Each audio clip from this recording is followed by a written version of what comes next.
हमारे सनातन धर्म में वर्षा को ईश्वर की कृपा का प्रतीक माना गया है, जो कि एक ऐसी सच्चाई है जिससे कोई नहीं बच सकता।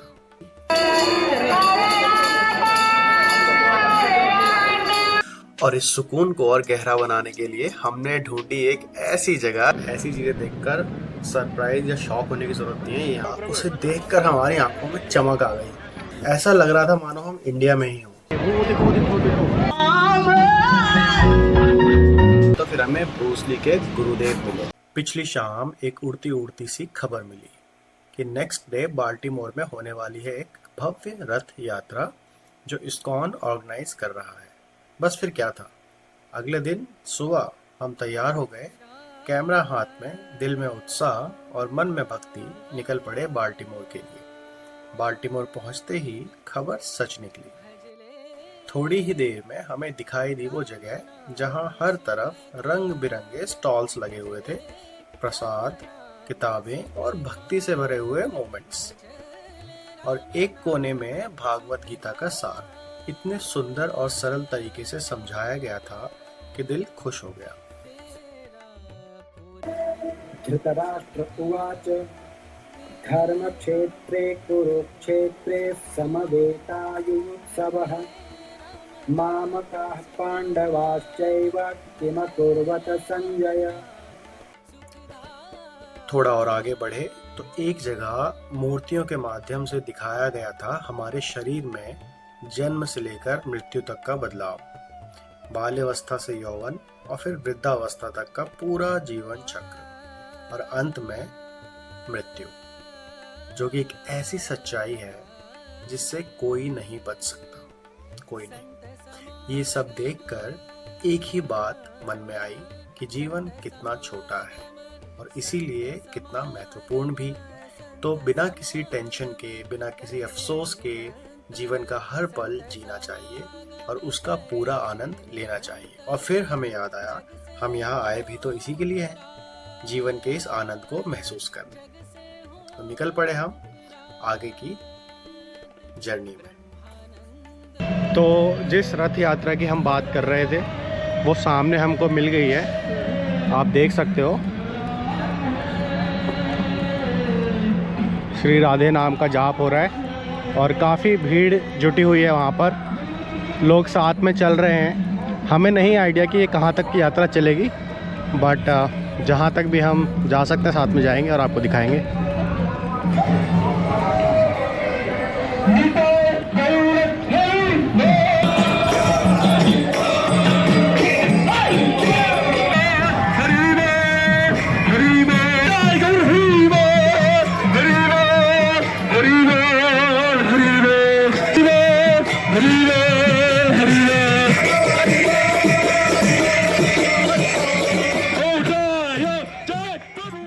और जैसे ही हम करीब पहुंचे, हर दिशा में एक ही स्वर गूंज रहा था, हरि बोल।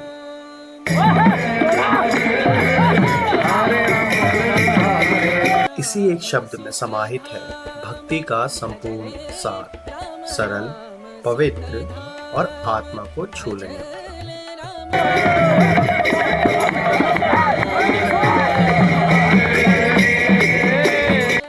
ऐसा प्रतीत हुआ मानो संपूर्ण वातावरण में भक्ति की एक लहर सी दौड़ गई। हर शब्द, हर आवाज मन को शांति देने वाली, आत्मा को छू जाने वाली। मानो ऐसा लग रहा था कि कुछ क्षणों के लिए समय ठहर गया। और उसी समय मौसम ने भी करवट ली और आकाश से झमाझम बूंदें बरसने लगी और हल्की फुहारों ने जैसे पूरे माहौल को पवित्र कर दिया। ऐसा लगा मानो स्वयं इंद्रदेव प्रसन्न होकर अपना आशीर्वाद बरसा रहे। हमारे सनातन धर्म में वर्षा को ईश्वर की कृपा का प्रतीक माना गया है और उस क्षण हर एक बूंद में भक्ति की ठंडक और प्रभु का प्रेम समाया हुआ महसूस हो रहा था। संगीत, शंखनाद, हरि बोल की गूंज और ऊपर से देवदृष्टि, जैसे स्वर्ग और धरती उस क्षण एक हो गए। ब्रह्मानंद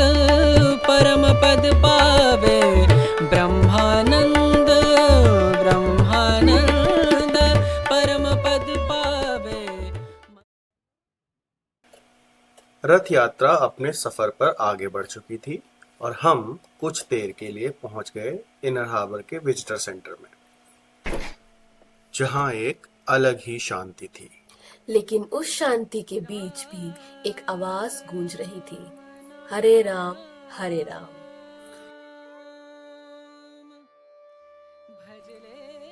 लेकिन इस बार ये जाप किसी भीड़ से नहीं बल्कि एक छोटे से और बहुत ही प्यारे हरि भक्त के दिल से निकल रही थी। उसकी भक्ति में ना नाटक था ना दिखावा, बस एक मासूम सच्चाई थी जो सीधे दिल को छू गई।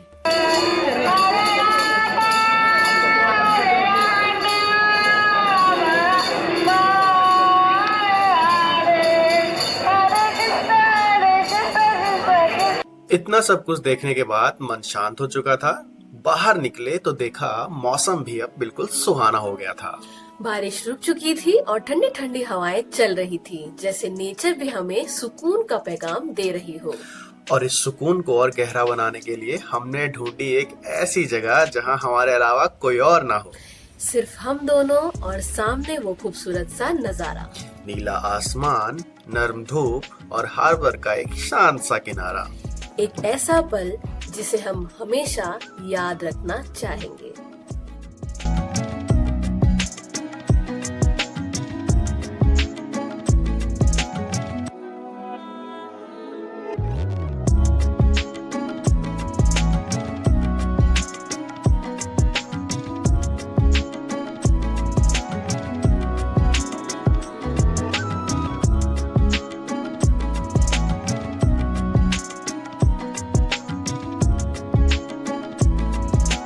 थोड़ा एंजॉय करने के बाद वापस हम उसी जगह पहुंचे जहां से हमने इस ब्लॉग की शुरुआत की थी।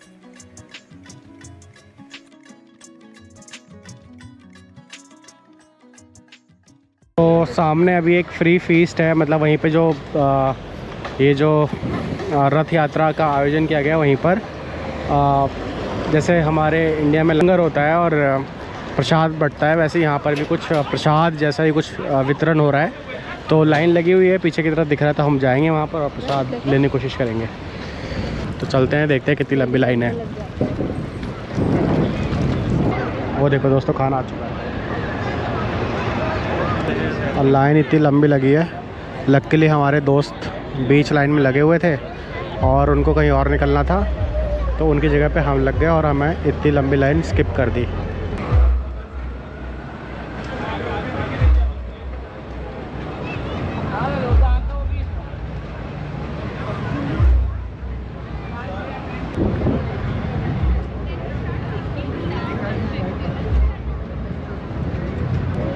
एक लाइन इधर से लगी है और एक लाइन उधर भी लग गई है। अच्छा, बाल्टीमोर आओगे तो ऐसी चीज़ें देखकर सरप्राइज या शॉक होने की ज़रूरत नहीं है, यहाँ पे बहुत ही कॉमन है।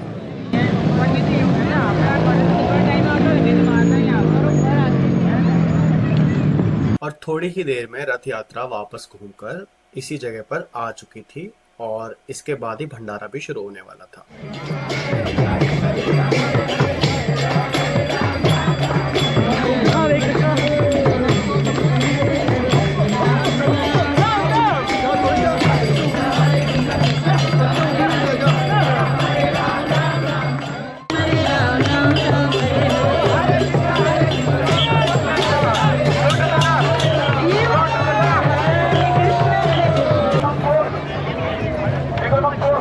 तो पता चला कि शरबत का भी प्रबंध है, तो फिर क्या था, बस मैं 2 गिलास शरबत लेने पहुंच गया, एक अपने लिए और एक अक्की के लिए।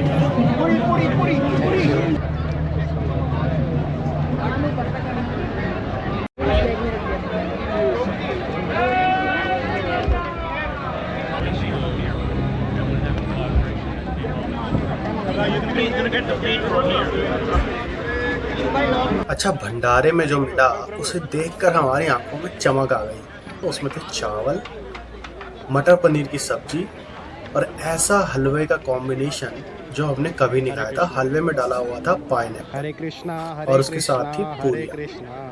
ऐसा लग रहा था मानो हम इंडिया में ही हों।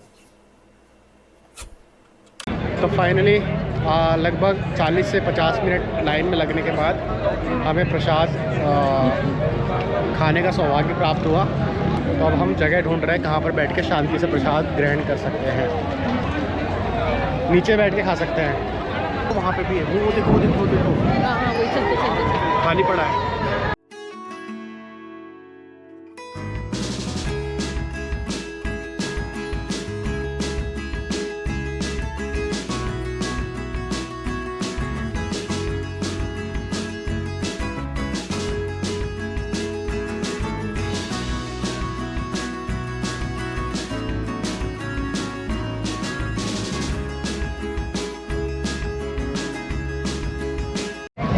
तो दोस्तों पेट भर चुका है। इतना अच्छा प्रसाद खाने के बाद हलवा पूरी और मटर पनीर की सब्जी और चावल और पाइनएप्पल वाला हलवा था। पाइनएप्पल वाला हलवा तो बहुत टेस्टी था। इसके बाद हमारी किस्मत आज कुछ ज़्यादा ही अच्छी है। सामने कॉन्सर्ट हो रहा है उधर। तो सुबह सुबह भगवान के दर्शन करने के बाद, रथ यात्रा के दर्शन करने के बाद, पेट पूजा करने के बाद अब हम थोड़ा कॉन्सर्ट की तरफ जाके देखते हैं कि किस तरीके का कॉन्सर्ट हो रहा है। काफ़ी अच्छा म्यूज़िक सुनाई दे रहा है और आप रोड क्रॉस कर सकते हैं।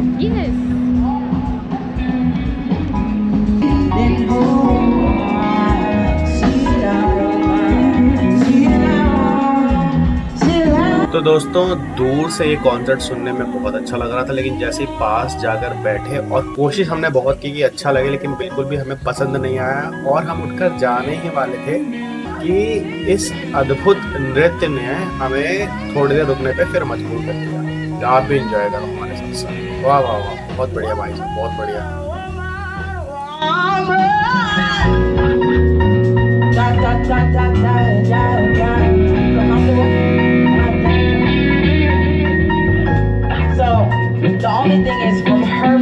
अच्छा, तो अब समझ में आया, अंकल आंटी को इम्प्रेस करने की कोशिश कर रहे थे। सही है भाई साहब, सही है सही है सही है, बहुत सही बहुत सही।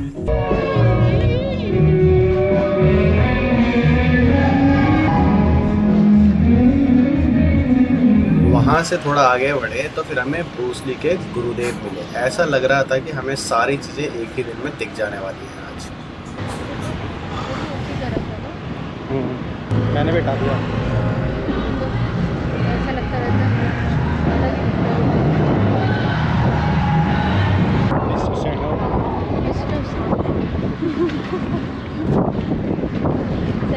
मैंने सेट की बात करी है।